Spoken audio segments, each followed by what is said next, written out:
The night smelled of iron. Not the kind that lingered in forges or rusted on weapons, but the kind that came from freshly spilled blood. The kind Lyra had grown up around.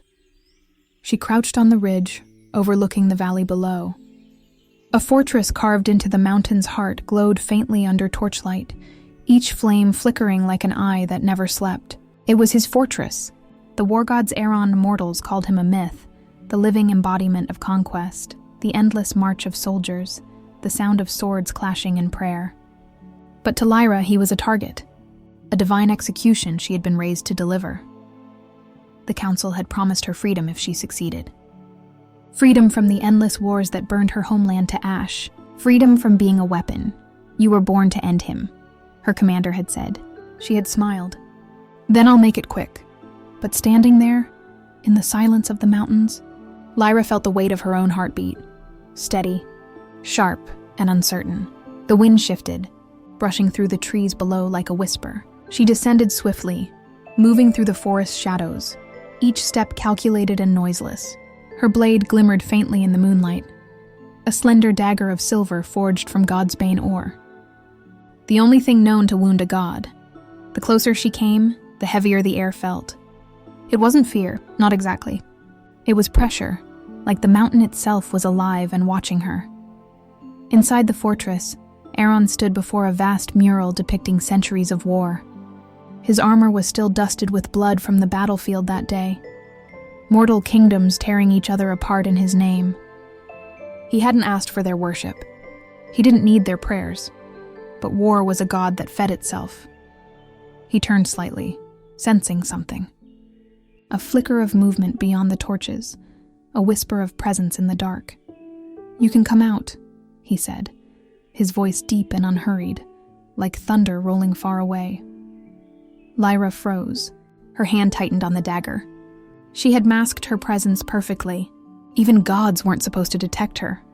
"I said," he repeated, turning his head toward the shadows. "You can come out." Her body reacted before her mind did. She lunged, a flash of silver sliced through the torchlight. Aeron moved faster. The sound of steel against steel rang out, his gauntleted hand catching her wrist mid-strike, twisting until the dagger clattered to the stone floor. Lyra kicked off the wall, spinning away, landing low. Her breath came sharp through her teeth. "Impressive," Aeron murmured. His tone wasn't mocking, just curious. "Most mortals die before they reach the gates." "Then maybe you're slower than they said," she shot back, circling him like a predator. He smiled faintly. The expression didn't reach his eyes. "You came to kill a god, little assassin?" "Not just any god." Her blade flashed again, a second dagger appearing from her sleeve. "The one who's taken everything from us." The fight was brief, brutal, quiet, efficient. Lyra's movements were pure precision, no wasted motion, no mercy. Aeron's were calm, powerful, deliberate. Every strike he blocked looked effortless, yet he never struck to kill. When his hand finally closed around her throat, she felt the world tilt, not from pain, but from realization. His skin burned like the forge of creation itself, and yet his touch wasn't cruel. "I could break you," he said softly. "You won't," she rasped.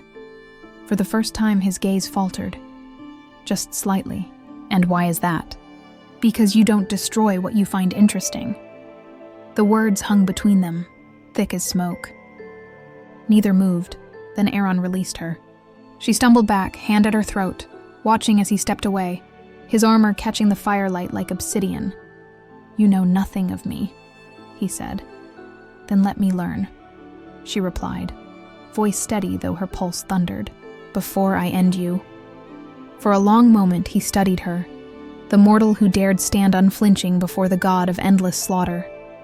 Then, with quiet finality, he turned his back to her. "Try again tomorrow night," he said.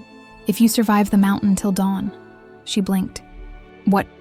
But he was already walking away, his silhouette vanishing into the glow of the hall beyond.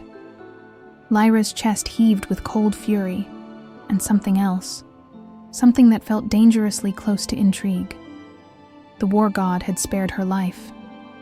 And that, she decided, was his first mistake. Lyra woke to the taste of ash. Her head pounded, her limbs heavy. The stone beneath her was damp and cold, not a dungeon floor, but the rough earth of a mountain ledge. She blinked against the pale dawn light. The air was crisp, thin, and alive with the smell of pine and smoke. She wasn't dead. He had spared her. The realization cut deeper than her own blade could have. Her body ached from where he'd thrown her against the wall, though she suspected he'd held back more than once during that fight. Every instinct in her screamed that she should have been killed the moment she failed. That gods didn't spare assassins. And yet here she was, lying at the edge of his mountain, just close enough to his fortress that she could see its dark spires through the trees. The war god wanted her to try again, her hands clenched into fists. "Arrogant bastard," she muttered under her breath. But beneath the anger was a spark. Not fear, not shame, but a cold, consuming determination. If he thought this was a game, she'd make him regret it. She rose slowly, brushing dust from her clothes. The forest around her was eerily still. No birds, no wind. Only the hum of ancient energy that pulsed faintly in the air, like the mountain itself was alive, breathing in rhythm with the god who ruled it. Lyra retrieved her fallen dagger from the dirt and began to move again, silent and sure-footed through the shadows. She needed to learn his patterns, his habits, the way his power moved through this place. The god of war may have been divine, but he still had form, and that meant weakness. She would find it. Inside the fortress, Aeron stood in the great hall, the firelight dancing across his armor. His lieutenant approached, a tall, scarred man clad in worn steel. "You allowed her to live," the soldier said. "Why?" Aeron didn't answer at first. His eyes lingered on the mountain beyond the windows, the forests where the assassin had vanished into the mist. "She reached my hall," he said finally. "No mortal ever has. That's reason enough to let her walk free?" A faint smile touched his lips. "She didn't walk free. She was thrown." The lieutenant's expression darkened, but he knew better than to question a god twice. Aeron turned, the fire behind him casting his shadow high across the wall. "She'll return," he said simply. "And when she does?" He glanced toward the window again, as if already seeing her in the distance. "Then we'll see what she's really made of." That night, she did return. Not from arrogance, not from desperation, but because she needed to understand why he had spared her. The fortress was quieter now, soldiers stationed along the outer walls, unaware of the shadow moving between them. Lyra slipped through an open archway and found herself once again in the war god's hall.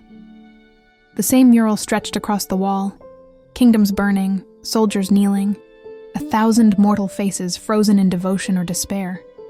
At its center stood the god himself, carved in relief. Aeron, the eternal warrior. Lyra stared at it, jaw tight. "You built a shrine to yourself," she muttered. "Typical. Correction," came his voice from behind her, deep and calm. "I didn't build it. Mortals did. They always do." She turned, knives already drawn. Aeron stood near the fire, unarmed, watching her with the same unnerving calm as before. His presence filled the hall, not loud or violent, but heavy, like a storm that hadn't decided whether to break or pass. "You came back," he said. "I said I would." He nodded slowly. "And this time?" "This time," she said, stepping closer. "I don't miss." Her dagger flew like lightning, but it met his armor with a ringing clang that echoed through the hall. Sparks scattered. Before she could reach for her second blade, he caught her wrist again, faster than sight, stronger than reason. But this time, Lyra didn't resist immediately. She stared at him, at the faint scars beneath the edges of his armor, the hint of exhaustion hidden behind immortal eyes. He wasn't just power. He was tired. She twisted her wrist free and stepped back. "You could end every war in the world," she said. "Why don't you?" Aeron's gaze hardened.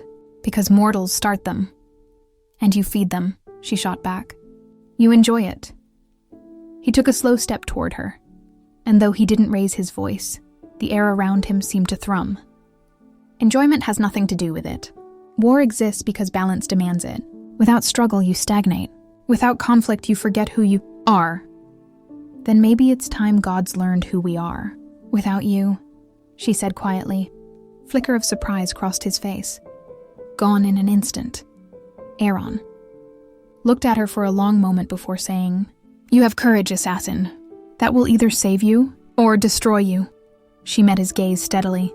Guess we'll find out which first. And with that, she vanished into the shadows again, leaving him alone in the flickering light of his hall. That night, as Lyra disappeared into the trees once more, Aeron found himself at the edge of his fortress, staring down into the valley where her scent still lingered faintly in the cold air. He didn't understand it. The pull, the fascination. She was immortal, fragile and defiant, a spark that should have burned out in his presence. But something about her wasn't fading. For the first time in centuries, the god of war couldn't tell whether he wanted to kill the intruder or keep her alive just to see what she'd do next. Next time Lyra came for him, it wasn't with the intent to kill. At least not only that, days had passed, maybe weeks. The forest had started to change with the season, and so had she. Each attempt she made on Aeron's life had failed, and each time, he had let her live. It was infuriating. He treated her strikes as if they were lessons. Each battle ended with her disarmed, panting, and thrown back out into the wilderness like a child scolded by a teacher. But tonight, she wouldn't make it easy for him. The fortress loomed again, its gates lined with statues of fallen kings. The torches burned low, casting the path in amber light.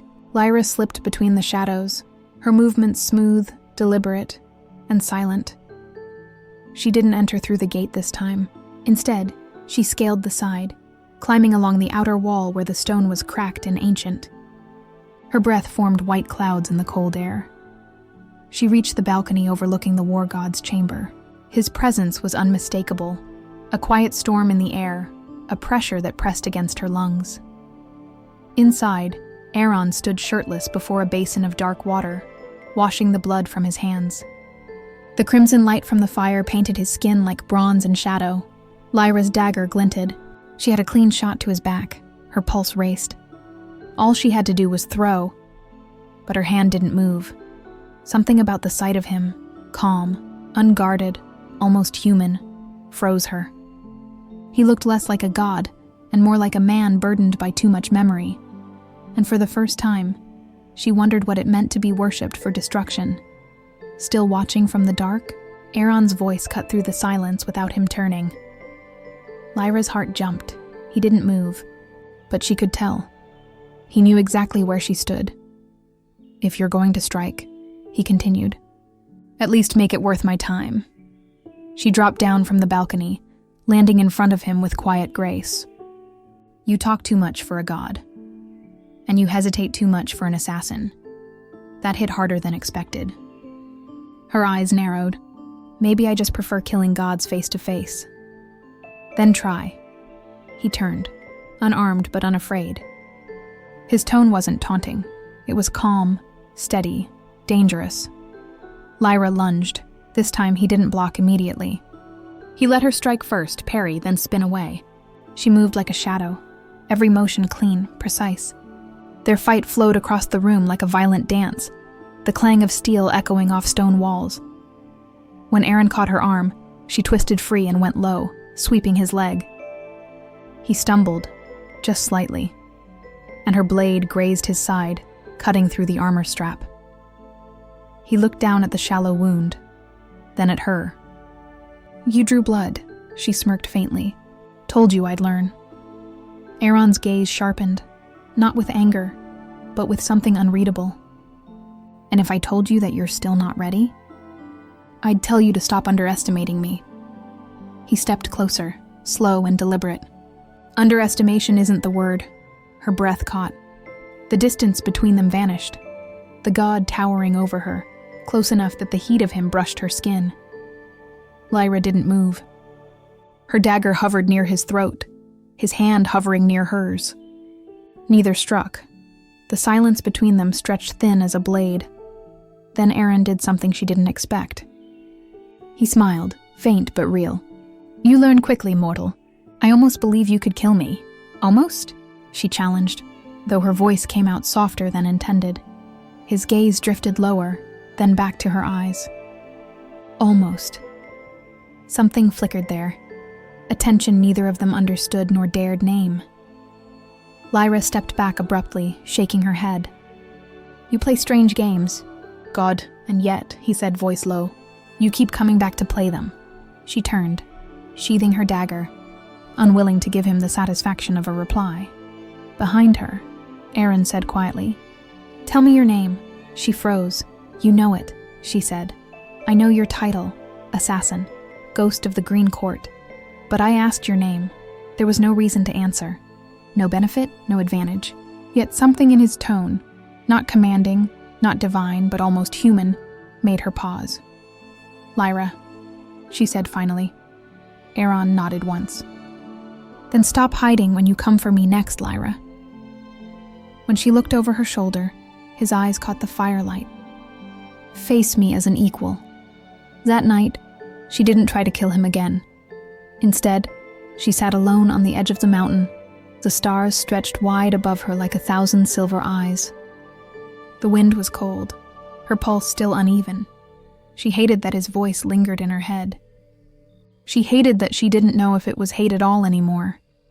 The god of war had said her name, and somehow that felt far more dangerous than any blade. Aeron didn't see Lyra again for 13 nights. Not that he didn't notice her absence. He did. Every time the torches burned low and the mountain winds howled through the fortress, his gaze would drift toward the balcony, half expecting her shadow to move. But she didn't come. Instead, the days passed in silence. He trained, he fought. He watched mortals below his mountain spill blood in his name. A war born from his legend. Not his will. It was the curse of being worshipped. Every battle was fought for him, yet none of it was his. When Lyra finally returned, it wasn't as a shadow slipping in. It was through the main gate, unhooded, unhidden. The guards moved to stop her, but Aeron's voice thundered from within the hall. "Let her through." The soldiers obeyed, though unease flickered in their eyes. No mortal walked willingly into a god's den. Lyra stepped across the threshold. Her boots echoed against the black stone. The cold air smelled faintly of iron and fire. She no longer carried her assassin's mask. Aeron waited at the far end of the hall, armor stripped away, only the faint crimson etchings across his bracers catching the torchlight. "You took your time," he said. "I wasn't planning to come back," she replied. "Then why did you?" Her lips tightened. "I don't know." He studied her, really studied her. The exhaustion behind her sharpness, the bruise along her jaw that hadn't been there before, the quiet tremor she tried to hide in her hands. "Your war is spilling south," she said finally. "The mortal kings burn villages in your name. They say it's your command. I gave no such order. Then stop them." "I could," he said. "But that's not why you're here." Lyra's eyes met his, defiant, furious. "You think you know me so well? I know when a blade trembles before it's thrown." The silence between them cracked like thunder. Aeron stepped down from the dais, his steps echoing across the hall until he stood just a breath away. "You've come to ask me for something, haven't you?" Her throat worked. "The mortal armies, they'll destroy everything. Even your temple, even me. And you expect mercy from the god you tried to kill?" "I expect nothing," she said quietly. "But I can't fight a war meant for gods." Aeron's gaze softened, only slightly. "Then let me." Lyra blinked. "What?" He reached out, his fingers brushing a loose strand of her braid back over her shoulder, a gesture so gentle it felt out of place on a being made of war. "Tell me which banner leads them," he said, "and I will end it." Her voice dropped to a whisper. "Why would you help me?"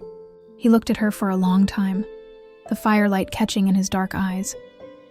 "Because the world doesn't need another war fought in my name. And because," he added after a pause, "you're the first mortal to ever make me bleed." Lyra's breath hitched. For a moment, The god of war and the assassin stood in silence. No weapons, no masks, no lies. Just two creatures shaped by violence, unsure of what to do with peace. Finally, she nodded once. Then we fight together. Aeron's faint smile returned, the same one that had haunted her nights. Good, he said. I was getting bored waiting for you. By dawn, the storm had broken. The mountain fortress stood silent behind them, its torches dying out one by one. Aeron and Lyra rode side by side down the winding path, the god and the assassin, bound now not by destiny, but by necessity. The air was cold, the kind that burned the lungs and made every breath sharp.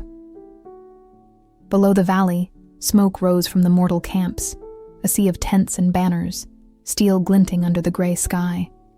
The war Lyra had warned him of was already moving. They'll never believe I fight with you, she said, pulling her hood lower. They don't have to believe, Aeron replied. They only have to kneel. Lyra shot him a dry look. You really can't help sounding like a god, can you? Old habits. They dismounted near the edge of a ruined village, the ground still stained from old battles. Lyra crouched beside a fallen banner, fingers tracing the burned insignia. The northern crest, she said. They're moving south faster than I thought. Aeron knelt beside her, his shadow long across the dirt. Then we stopped them here. She glanced up.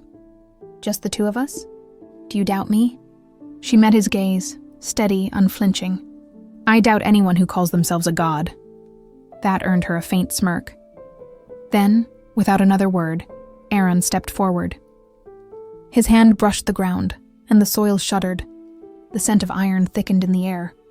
From beneath the earth, rusted weapons and broken blades began to rise, piecing themselves together, reforging in streaks of red light. Lyra watched in silence. Even after everything, the sight of raw divinity, the quiet violence of creation, made her pulse quicken. You could destroy an army with a wave of your hand, she said softly. Destruction is easy, Aeron murmured. Mercy takes effort. For the first time, she heard something fragile beneath his voice. They fought that day side by side. Lyra moved like wind, fast, silent, precise. Aeron moved like thunder, every strike a storm breaking through armor and bone. Together they were chaos made graceful, death and divinity woven into one motion. At one point, a soldier lunged from behind, his blade catching the sun just before it met her throat. Aeron's hand was faster. He caught the sword mid-swing, twisted and shattered it. The soldier fell dead before he hit the ground. Lyra turned sharply. You could have let me handle that. You're welcome, he said. She glared. You're insufferable, and you're reckless. Their words clashed even as their movements aligned.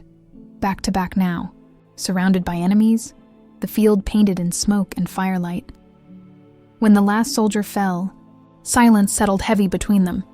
Only the crackle of burning grass remained. Lyra's arm was bleeding, a thin cut running from shoulder to wrist. Aeron reached for her before she could pull away.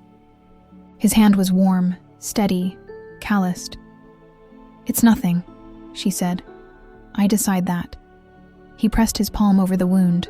The air shimmered faintly, the blood drying, skin sealing under his touch. She stared at his hand, the same one that had ended hundreds of lives, now mending hers with impossible gentleness. Why? She asked. Because you bleed too easily. Lyra's lips parted, a retort ready, but nothing came out. The wind shifted between them, carrying ash and silence. And for the first time since she'd met him, she didn't feel like his enemy, just his equal. The battle was over, but the valley still smelled of smoke and blood. Lyra sat on a fallen log, the fire from their hastily made camp crackling between them. Aeron had built it himself, precise, controlled, efficient. Even in leisure, there was power in his actions. She pulled her cloak tighter around her shoulders, hiding the faint burn marks along her arms. The night air bit at her skin, carrying the scent of ash, pine, and the faint metallic tang of blood. Aeron sat across from her, armor partially removed, muscles tensed even in rest. He stirred the fire with a stick, sparks rising like fireflies. "You're quiet," he said. His voice was low, but it cut through the night's stillness. "I'm tired," she replied. "From the fight. From everything. From me," he said, almost a whisper. Her eyes snapped to his. He wasn't smiling, not really. But there was something in his gaze that made her stomach twist. "Do you ever stop calling me reckless?" she asked, voice sharp, though her chest tightened at the edge of vulnerability she'd let slip. He chuckled softly, a sound more human than divine. "Not when it's true. You've learned to kill, Lyra, but not to see the risk in your own shadow." She shook her head. "I've learned plenty from you. You think I don't notice how fast you move? How you anticipate every strike?" "I do notice," he said quietly, not meeting her eyes. "I notice everything." The fire flickered across his face, highlighting the sharp lines of his jaw, the dark shadows under his hair. She realized she hadn't looked at him like this before. Not really. Not outside of fear or anger or battle. "Why do you let me live?" she asked suddenly. "Every time I come for you, I should die." Aeron's gaze met hers, steady and unyielding. "Because you remind me of something I've forgotten." "What?" "Mortality," he said.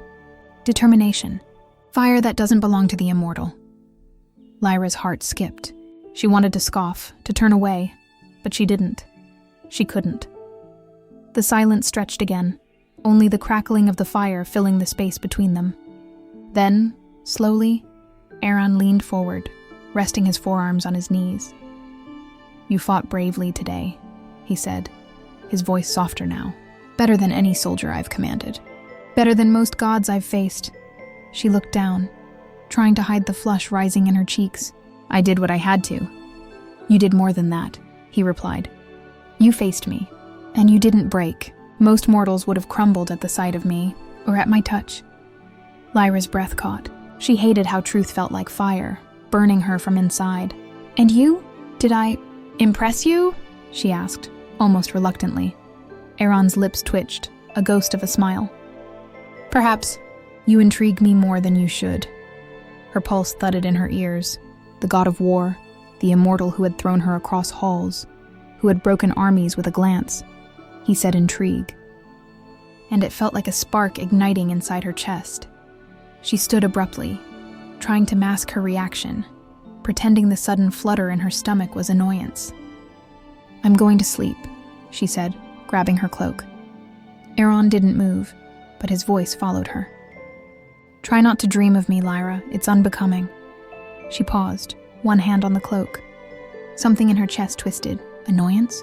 Desire? Anger? All of it at once. "I make no promises," she said, voice low. And then she disappeared into the shadows, leaving him beside the fire, the flickering light catching the faintest smirk on his lips. For the first time in centuries, Aeron sat quietly, waiting for the dawn, wondering if he even wanted her to run away. The sun rose red over the valley, burning through the smoke of the final battlefield. Lyra and Aeron stood side by side on a ridge overlooking the chaos below. The mortal armies had advanced recklessly, expecting to crush what they thought were mere soldiers. Instead, they found death incarnate, the god of war and the assassin moving together as one unstoppable force. Lyra's blade was slick with blood, her green and black garb torn at the shoulders. Sweat and ash clung to her skin, but she didn't falter. Every strike was precise, every dodge calculated. Beside her, Aeron moved like a storm, blackened armor glowing faintly with crimson etchings. Every swing of his sword splitting steel and shattering shields. They didn't speak much. Words would have slowed the rhythm of their fight. But their eyes met often, a shared understanding passing between them. Cover each other, survive, and end this. A soldier charged at her from behind. Aeron's hand shot out, catching the man mid-leap and tossing him into a wall with impossible force. Lyra ducked under another strike, letting her blade slice through the soldier's defenses.